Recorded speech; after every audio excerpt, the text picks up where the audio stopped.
Hello po.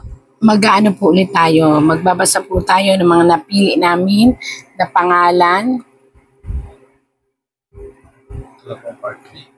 Ito na po ang part 3. Una po sa listahan, si Antonia Samiliano, June 13, 1970, 54 years old. Nako ate, kinakailangan mong i-compose ang sarili mo. Antonia Samiliano, iwasan na muna ang mga negative na pag-iisip. Iwasan na muna ang overthinking. Delikado po tayo sa sinasabi nating hypertension. And huwag kang malungkot kasi marami prizes o surprises na parating. Maliliit lang to, token lang to, pero maging masaya ka. Okay? Second po ay si Boysan Baiputi Balabaran. May 28, 1984, 40 years old. Boysan, B-U-I-S-A-N. Parang bihira akong marinig itong apelyido. Tapos, Baiputi Balabaran. Malalim ang iyong apelyido. So, ang apelyido at pangalan mo is, parang alam mo yun, pag binigkas ko o sinabi ko, parang ang dami mong itinatago sa puso mo, sa dibdib mo. So, you have to forget and you have to forgive. You have to move on. And lumaban ka sa sitwasyon ng buhay kahit anong hirap. May nararamdaman ka, hindi ko lang alam, somewhere sa isang part ng tagliran mo, kanan or kaliwa. And may allergies akong nakikita, so mag-ingat. Yan. Pangatlo is si Jenaline Loreto Lahara, May 22, 1983, 41 years old. Jenaline Loreto Lahara, puro kay Mayo, alam mo, nalilito ka ngayon sa sitwasyon ng career and personal life.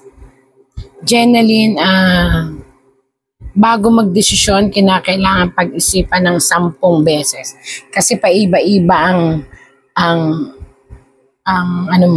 posisyon ng pagdesisyon. Apektado ka masyado ng mga tao sa paligid mo.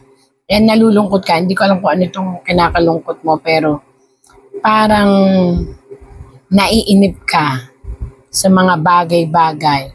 So you have to clarify everything para hindi ka masyado mag-invite ng negative atmosphere.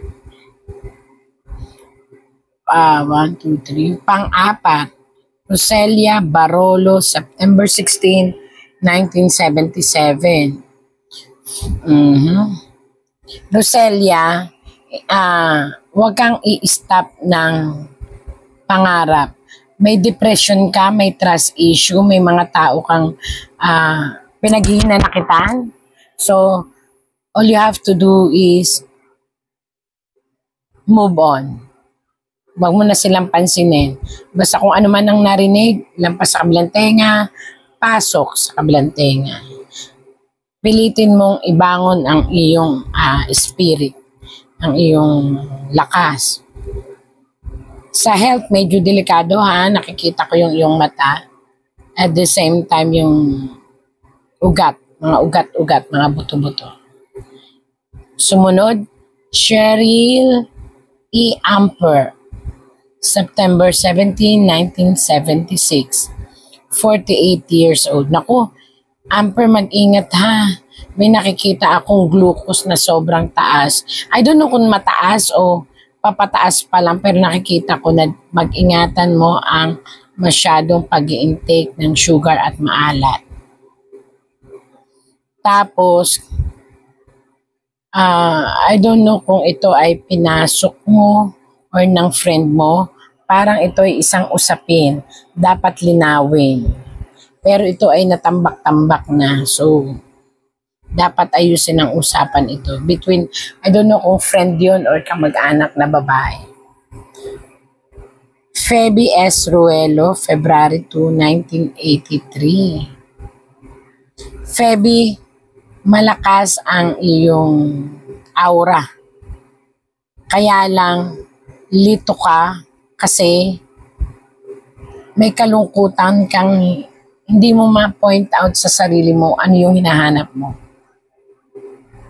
Bukod sa financial problem, personal mo ito, kalungkutan ito. So you have to face it and cope up and find the solution. Sumunod, Jenilyn Cruz, June 1, 1976, 48 years old. Jenilyn, di ko alam kung sino itong nanakit sa iyo na hanggang ngayon ay nandyan sa puso mo na betrayal ito.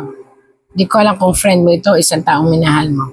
So, kailangan mo lang mas i-focus ang career. Kasi kailangan ng financial stability. Tapos, Josepina Sigapang, August 1, 1978, 46 years old. Masyado kang close sa family ties. Ang iyong lakas ng aura ay talaga ibinubuhos mo sa pamilya. So, magtira ka naman sa sarili mo para ma-unwind ka at the same time maisip mo na hindi puro problema. Kasi feeling mo ngayon puro dating ang problema, tatapos dadating ang problema, parang paikot-ikot. So, kailangan dito ay full devotion kung ano man ang religion mo, kung ano man ang kinasasangkapan mo, kung basta full, kailangan trust to God. Lani Sauro Pestano, September 22, 1978. Lani, pag-ingatan ang pananakit ng ulo at mata at bato at pagnanab ng mga kamay. I think you have to consult to a doctor para mabigyan ka ng tamang vitamins. May nakikita ako sa likod na parang buto na bumabaluktot.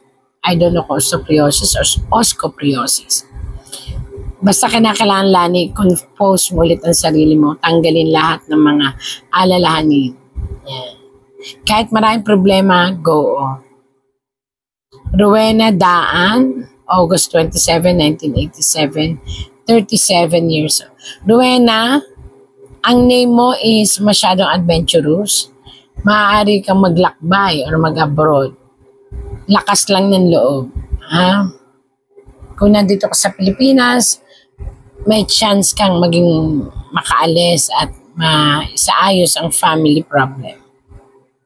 Nancy Evangelista, February 18, 1953. Nako, kay Ate Nancy, I don't know kung kailangan ng properly check up.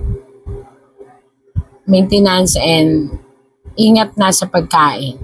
Ang pangarap mo na para sa mga anak at saka may isang gusto kong anak na hinahanap or na kasi maaaring siya ay nasa malayo o kaya nandyan pero hindi napunta sa'yo, huwag kang mag-alala.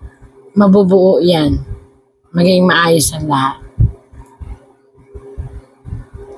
Liravic Continodo, July 11,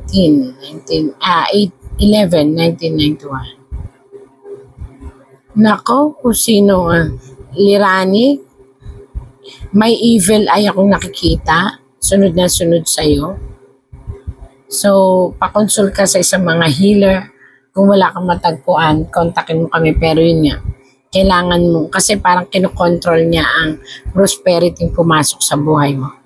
Herma Tilao, August 26, 1956. 68 years old. Kinakailangan po dito ay matinding pag-iingat. Hanggat maaari, wag aalis ng walang kasama. Kasi may na-feel na ko sa mata niya at saka dizziness. And mayroon siyang parang paninikip paminsan-minsan o shortage ng hininga. Maria Victoria F. Garay, July 5, 1968. 57 years old. I don't know kung sino itong taong itong pinagkakatampuhan mo na gusto mo makausap. Partido ito ng pamilya na matagal nang dapat isaayos. So, mangyayari yun. Elisa S. Buban, August 29, 1964, 60 years old. Elisa, ang dami mong pinagdaanan. Ang dami mong pagsubok. Pero nakita mo naman hanggang ngayon, achiever ka. Mag-ingat magpatingin, magpa-pap smear o magpatingin sa mga side ng dede. Kailangan ma-check up yun, tapos pakita sa doktor kung may naramdaman kayong parang bukol na maliit. Ito na po. Sana po ay nagustuhan yung pagbabasa ko. Abangan ng mga susunod na pagbabasa sa pangalan. Salamat po.